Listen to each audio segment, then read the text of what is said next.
Hey guys, it's Miss Kraut with your homework for Thursday. Let me find a pencil. Here we go.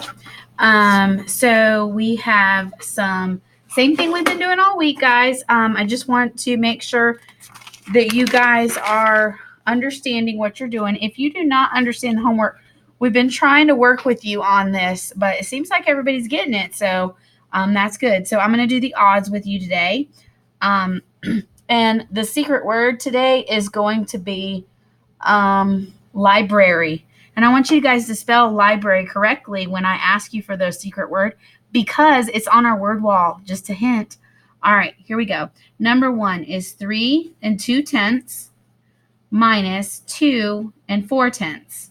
First thing you're going to do is look to make sure that you have the same common denominator, which we do. So we can go ahead and start our operation, which is subtraction. So I can't do 2 minus 4, so I'm going to exchange this. This becomes a 2, and now I am going to add 10 over 10 to this. So now this becomes 12/10, okay, minus 4/10. All I did was bring that over, okay? And then 12 minus 4, 4, 5, 6, 7, 8, 9, 10, 11, 12 is 8. So I have 8/10. 2 minus 2 is 0, so I don't need anything there. Final answer is 8/10. 8/10. But we're not done yet because I know that 8 and 10 are both even numbers. So I'm going to put that in the ladder to reduce it or simplify it. I'm going to pop, which is pull out a prime, which I'm going to pull out a 2. 2 goes into 8 4 times. 2 goes into 10 5 times. These two are right next to each other on the number line, so I know that that's my final answer. So for number 1, the answer is 4/5.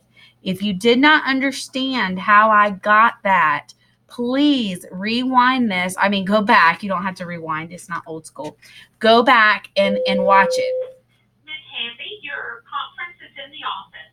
All right. The next thing I want to tell you is that when you do number 1, number 2 is going to be the same concept. It's just like this one. It's kind of the same thing, just different numbers.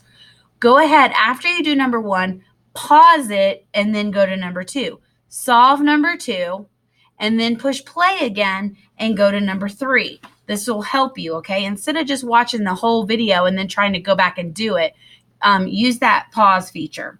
Okay, so number 3, we have 3 1/4. See, 3 1/4. And then we're subtracting 2 3/4.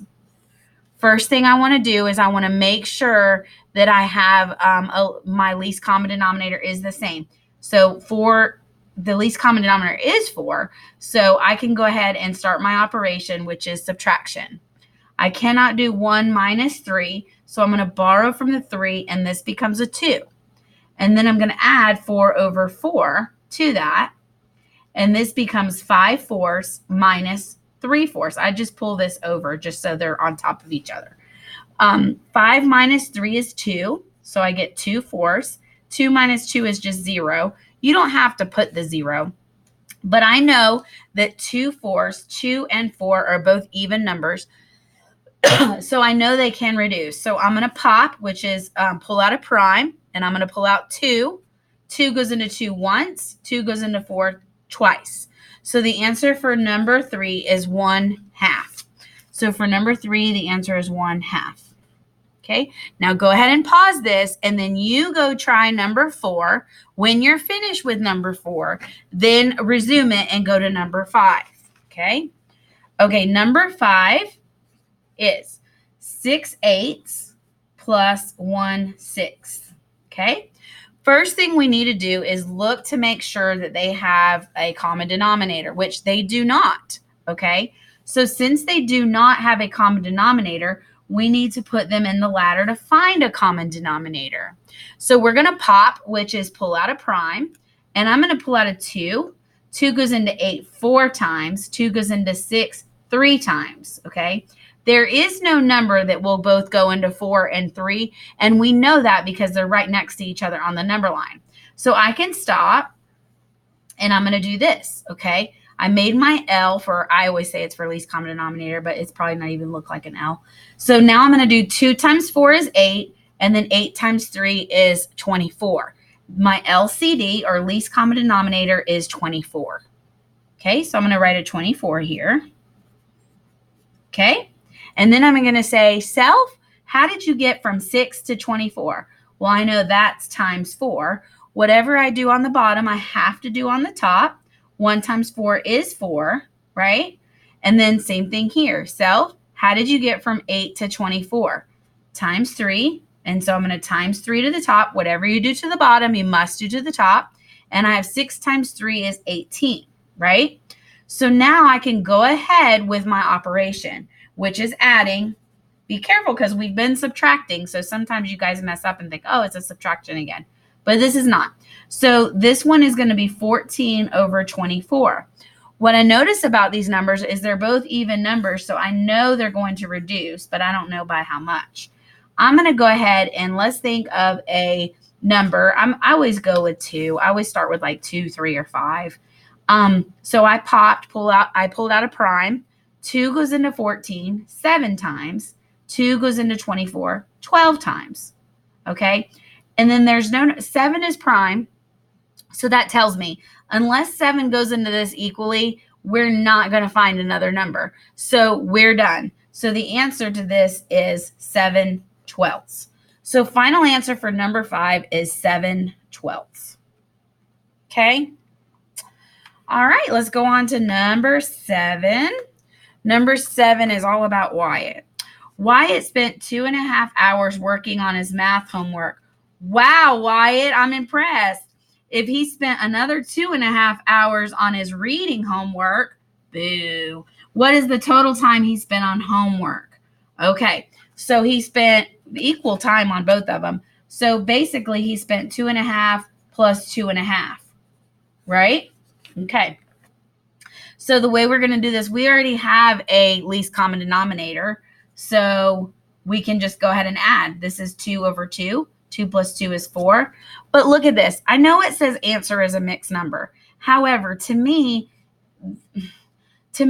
this should be simplified. So I want you to simplify this.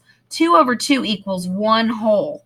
So I need to bring that over here. So the total hours he spent for number 7 is 5 hours. 5 hours. Okay? So number 9, let's do number 9. I'm going to do it right here, see if I have enough room. Okay, number 9 says, a recipe called for using 4 1/3 cups of flour before baking and another 2 2/3 cups after baking. What is the total amount of flour needed in the recipe? Okay, so before it needs 4 1/3, and then after it's going to need another 2 2/3 cup. Okay. First thing I need to do is make sure that I have a common denominator, which I do. I can go ahead and go on with my operation, which is 1 plus 2 is 3 over 3. 4 plus 2 is 6. Again, and I know it says answer is a mixed number, but really and truly, this really isn't a mixed number, because if I simplify, which I always make you guys simplify, this equals 1. So I need to add that to my whole number. So the total cups of flour, wow, that's a lot of flour, is 7 cups. So number 9, the answer is 7 cups. All right, guys, I hope you have a super night. And tomorrow's Friday. I'm so excited about Friday because I'm excited about the weekend. But have a good night, and don't forget to spell the secret word correctly. Bye, guys.